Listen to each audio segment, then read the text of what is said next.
The hangar smelled of oil and rain. I ran my hand across the surface of the wing. Pitted, corroded, but somehow untouched where it mattered. The alloy was wrong. It shouldn't have survived 80 winters, not without decay, not without losing its skin to time. Yet the metal beneath my palm felt alive, cold, dense, almost defiant.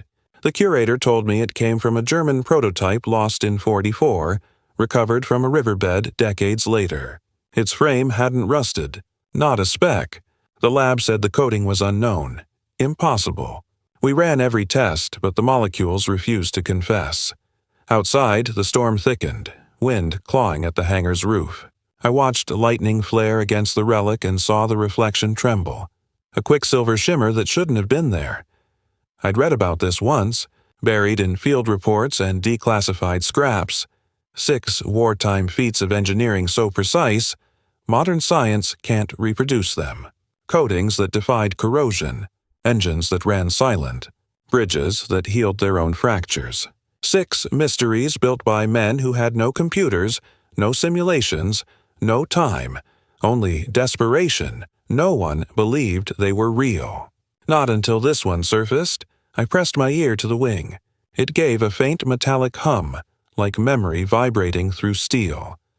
That night, in the dark of the archive, I began the search again. Not for machines, but for minds. And somewhere between the rust and the resonance, I realized metal forgets nothing. The first file I opened wasn't about machines at all. It was about loss. Pages stamped Confidential, Engineering Division, 1946. The language was bureaucratic, but the fear beneath it was human. Entire workshops burned before the war ended. Blueprints vanished from sealed vaults. Scientists reassigned, then gone. It wasn't sabotage. It was something quieter. Progress itself had turned against them. When the Allies began collecting the spoils of war, they found half-finished wonders. Metal alloys that repaired microfractures, ceramics that absorbed radar, engines that could run clean on air pressure alone. But every attempt to replicate them failed. The formulas looked simple enough on paper. Then came the gap. The unseen variable, something the original creators carried in their hands but never wrote down. I followed that thread for months, across yellowed telegrams and witness statements. One line kept appearing over and over in different languages. It worked until we measured it. The more I read, the clearer it became. The enemy wasn't a nation. It was time. Whatever those engineers had built existed on the knife's edge between intuition and calculation. When the world moved on, when we replaced hands with algorithms, the craft disappeared. The lab reports grew more desperate. Notes scribbled in margins read like pleas. Metal not reacting as before. Temperature not stable. Something missing in structure. By the time I reached the last entry, I felt it too. That hollow frustration of chasing ghosts. The relics hadn't broken. We had. That night, I walked back to the hangar. The metal wing gleamed faintly under the floodlights, the rain tracing its skin. It looked almost alive, waiting for someone who remembered how to listen. And I wondered, what if the secret wasn't in the metal at all? The archives smelled of dust and ink, paper graves for ideas too far ahead of their time. Most documents were stamped, patent withheld, strategic risk. They weren't censored for danger. They were buried for misunderstanding. I found the first real clue in a small crate labeled Project Rhyolite, 1943. Inside were sketches drawn in pencil, creased by age. A structural engineer named Dietrich Hartmann had been designing a bridge that could heal itself, its joints expanding and tightening with temperature shifts, redistributing weight like muscle. He'd built it from a manganese alloy that responded to stress. The bridge survived artillery strikes that should have split it in half. When American scientists tried to duplicate the material in 1951, the alloy cracked like glass. Hartmann's field notes told me why. The metal remembers its shape. It needs to be taught, not forged. A phrase that shouldn't have made sense, and yet it did. These weren't just inventions. They were relationships between creator and creation. Every engineer, every mechanic had touched their work differently, measured by feel, adjusted by sound, tempered by instinct. Modern fabrication stripped all that away, replacing experience with equations.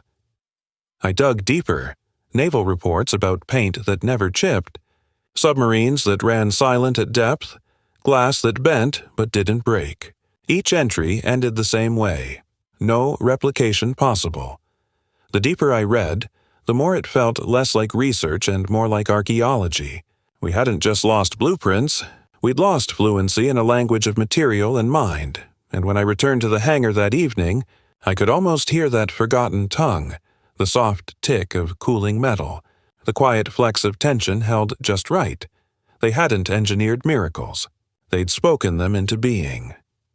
By the time I reached the final declassified files, I realized that even the men who'd built these machines didn't fully understand them. They worked by instinct, guided not by equations but by rhythm, by touch. Wartime stripped away perfectionism. What survived was pure function born under pressure.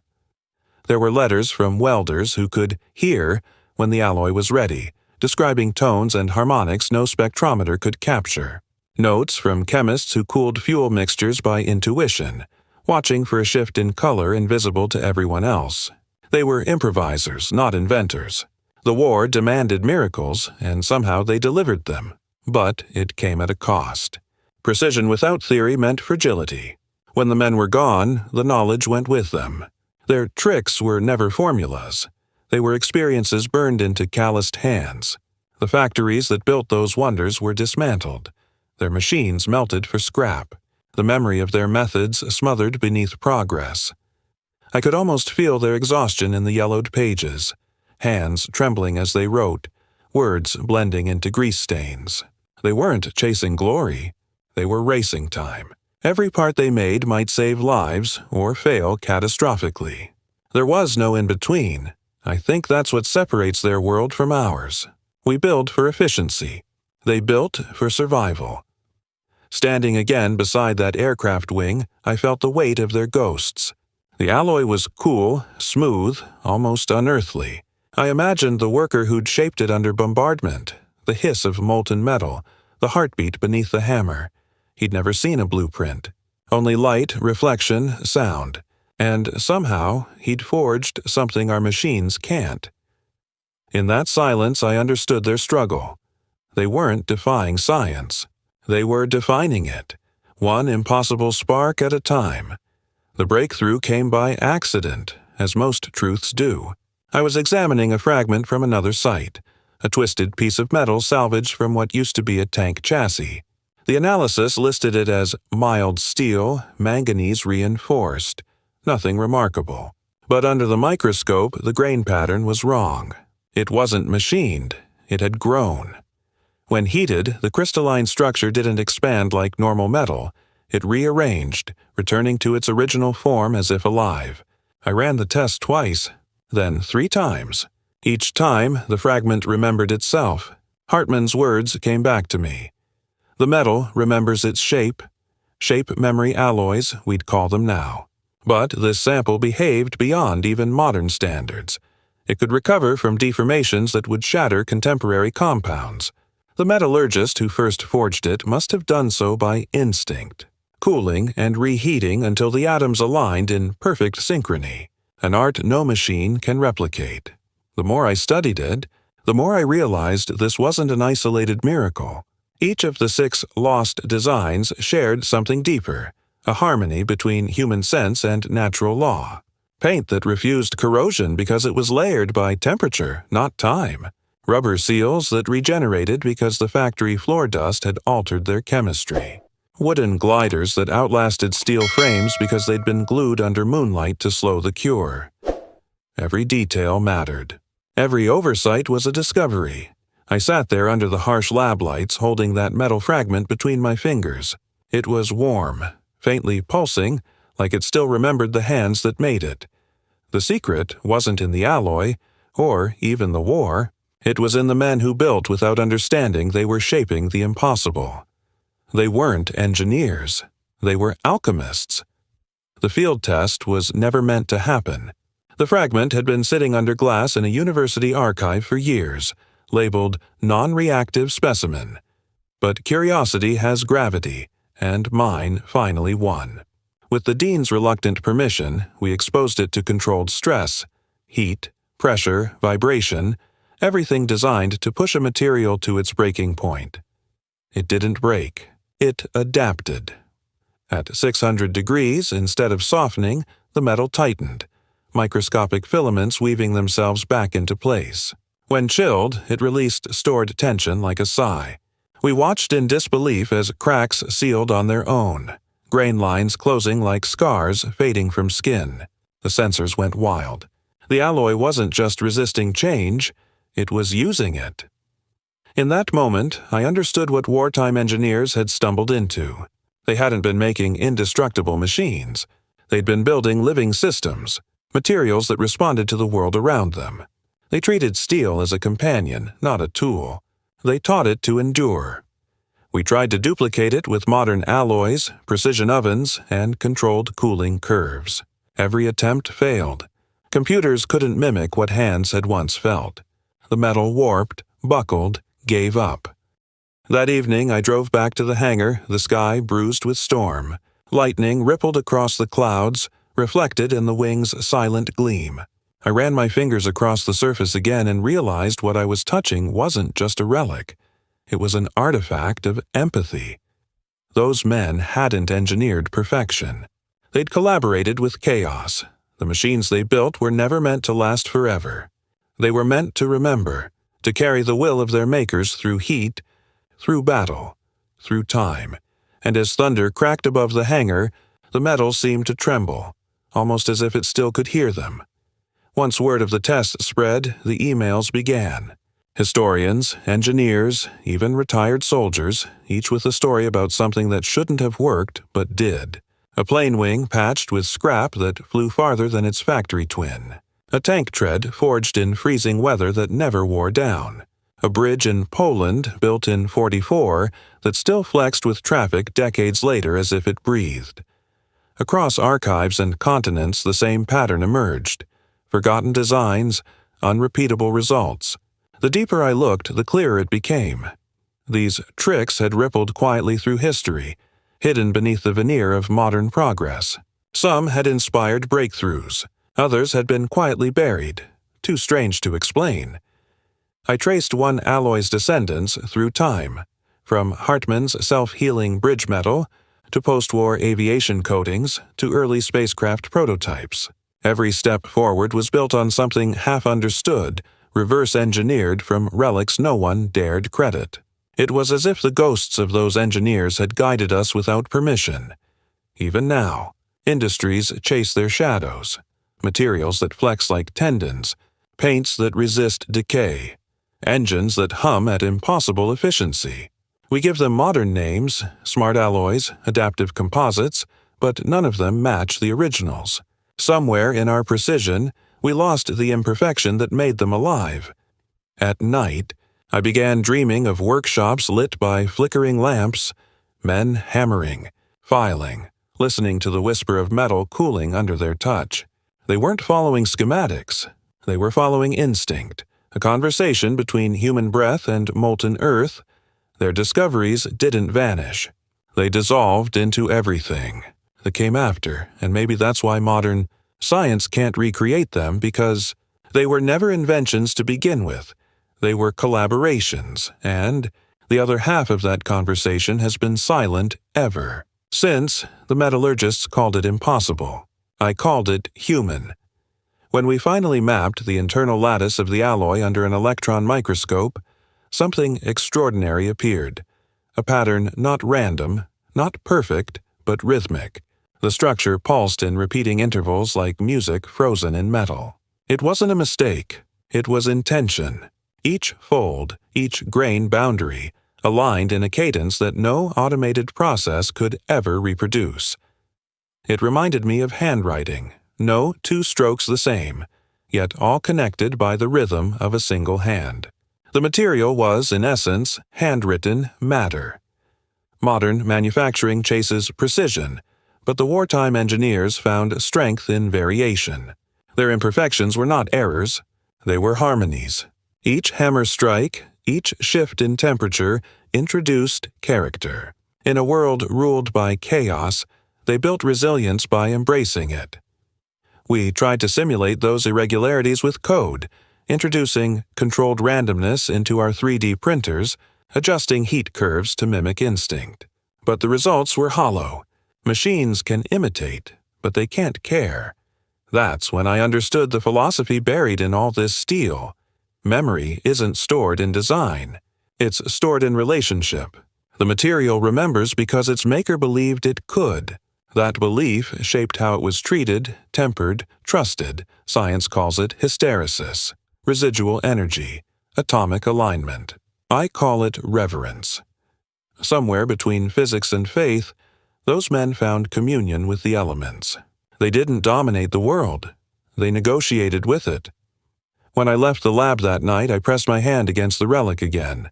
The cold metal felt almost warm, as if it recognized me, and I thought, perhaps the reason modern science can't recreate their miracles is simple. We stopped building with wonder, only build to win. Decades have passed since those discoveries were buried beneath efficiency and convenience. I still think about them whenever I walk through a factory. Rows of machines spitting sparks, perfect parts sliding down assembly lines. Everything faster, cleaner, cheaper. Yet none of it feels alive. The hum of progress is constant, but hollow. We like to think we've surpassed the past, but I've come to believe we've only simplified it. The war forced men to listen to the materials they worked with, to learn patience through urgency. Now we program patience out of existence. The machine hums, the human waits, and somewhere between them, wonder evaporates. Modern alloys may be stronger, lighter, smarter, but they don't remember. They don't forgive. Drop them, heat them, push them too far, and they fail. The old metals bent, groaned, adapted. They lived. Every test I run on those fragments reminds me of what we lost. Imperfection as intelligence, intuition as data. I've begun to teach again, lecturing to students who grew up to believing progress is a straight line. I show them the artifacts, the grain patterns that shimmer like fingerprints, and I tell them what Kessler, Hartmann, and others taught us without meaning to, that creation is an act of empathy. To build something that lasts, you must listen to what it wants to be. Sometimes I see it click in their eyes, the quiet awe of realizing that science and spirit once shared the same forge. They ask if we could ever rediscover what was lost. Maybe, but only if we remember that the most advanced thing in any workshop isn't the machine. It's the maker, and maybe in the echoes of those old forges the metal is still waiting for us to start listening again. I visit the relic often now. The wing sits in the museum hangar, bathed in cold light that never changes. Visitors pass it by, their footsteps echoing on concrete, unaware that they're walking past a mystery no supercomputer can solve. It gleams faintly, still immune to rust, still humming in the quiet like it remembers what it once was. Sometimes I rest my hand on it. It feels the same as the first time, cool, patient, alive. In that touch, I sense every craftsman who ever stood over molten metal, sweat, and ash mixing with invention. They didn't build for glory. They built because the world demanded they make something that would not break. And somehow, they did. Modern science will keep chasing the formula. Better alloys, smarter machines, perfect precision, but I don't think that's the point anymore. The real secret isn't in the structure of the metal. It's in the structure of belief. Those men poured more than elements into their work. They poured themselves. That's what modern methods can't recreate. Faith measured in hammer strikes, hope tempered in heat. When I leave the hangar, I catch my reflection in the alloy's curve. For a fleeting moment it seems to shimmer, not from electricity but from memory. I think of Hartmann, of Kessler, of every unnamed mind who shaped the impossible and then vanished into history's static. Metal endures. It rusts, bends, melts, but it remembers every hand that ever touched it. We call them engineering tricks. I think they were prayers in disguise. And maybe that's what science still forgets. Some things aren't meant to be replicated. only respected. The light above the wing flickers once, then steadies. Quiet, eternal, alive. If stories like this remind you what endurance really means, subscribe, and keep these lessons alive.